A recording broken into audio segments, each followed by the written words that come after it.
But let's talk to Congressman Ron Paul right now, the Republican presidential candidate. He's joining us from Arden Hills, Minnesota. Congressman Paul, thanks very much for coming in.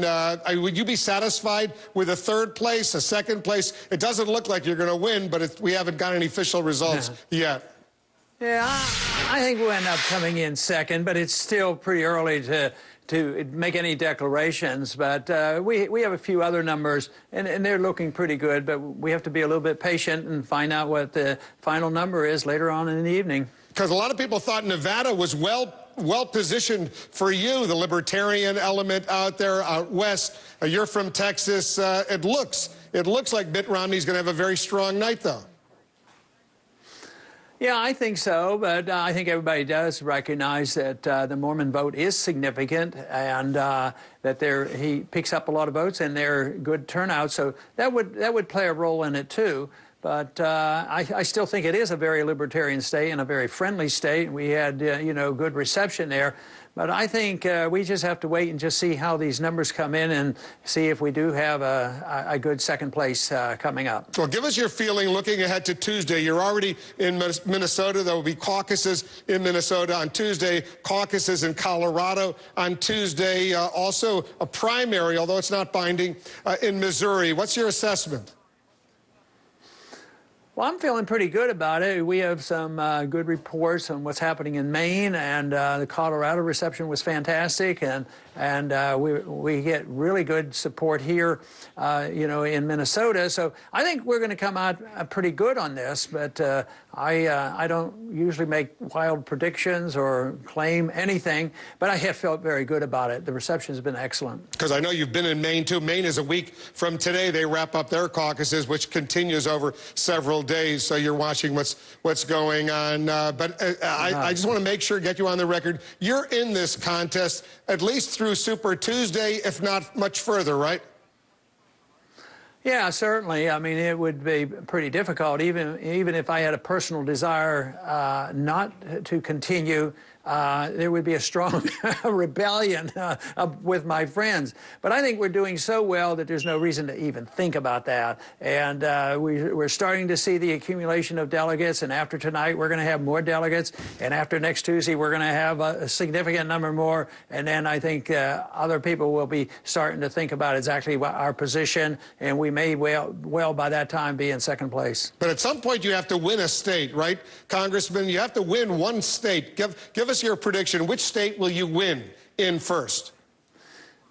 Well, I'm probably not the best person because I don't look at those numbers carefully. I see myself as responsible for delivering a message and trying to motivate people. So I don't think I'd be very good at saying that the very best state is going to be this state and this is the one we're going to win. So I'm going to defer because I don't have the numbers in front of me to make that prediction. And I just want to clarify your reaction to the controversial comments that Mitt Romney made earlier in the week when he was on CNN. He spoke with our own Soledad O'Brien, and he made those awkwardly phrased comments about he's not really concerned about poor people because they have a safety net. Maybe you need to tweak that. He says he misspoke. He later said it was a misstatement. What was your reaction when you heard that?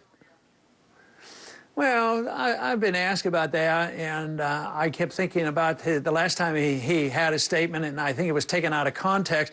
And, I try to give people the benefit of the doubt, and I know Governor Romney well enough.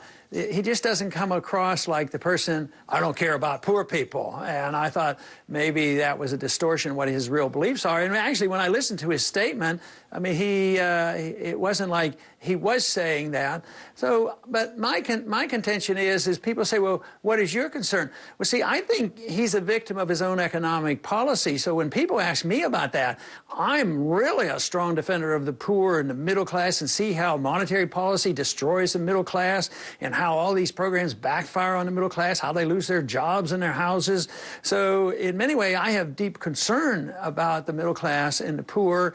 And I think Mitt and others are, thinking in terms, well, if we have a program in place, an entitlement system and a welfare system, we've done our job. Well, I just look at this a little bit differently. We can only do our job to maximize the wealth for the middle class and the poor is by having a better economic system, balancing our budget and having a sound own monetary program. One final question before I let you go, Congressman. The Defense Secretary, Leon Panetta, was reported this week he believes there's a strong chance Israel might launch an attack on Iran's nuclear facilities either in April, May, or June. If you were president of the United States, what would you do in a scenario like that?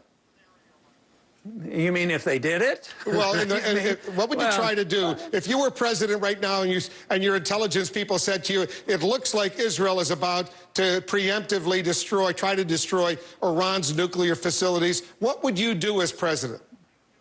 Well, you know, there's a healthy debate in Israel right now. So the fact that they're, you know, in a consensus over there, I think there's more debate over there on what to do than sometimes in our own country. Now, if I had any say or if they asked me opinion, I would try to discourage them from doing it. Why start a war? You know, besides, I've heard, you know, the head of the Mossad say that even if the Iranians get a nuclear weapon, they would not be an existential threat.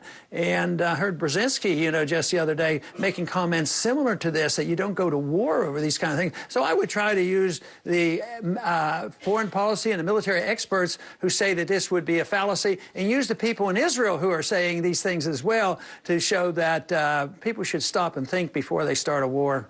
There is a healthy debate in Israel underway on this very subject, you correctly point out. All right, thanks very much, Congressman. Appreciate your coming in. Thank you.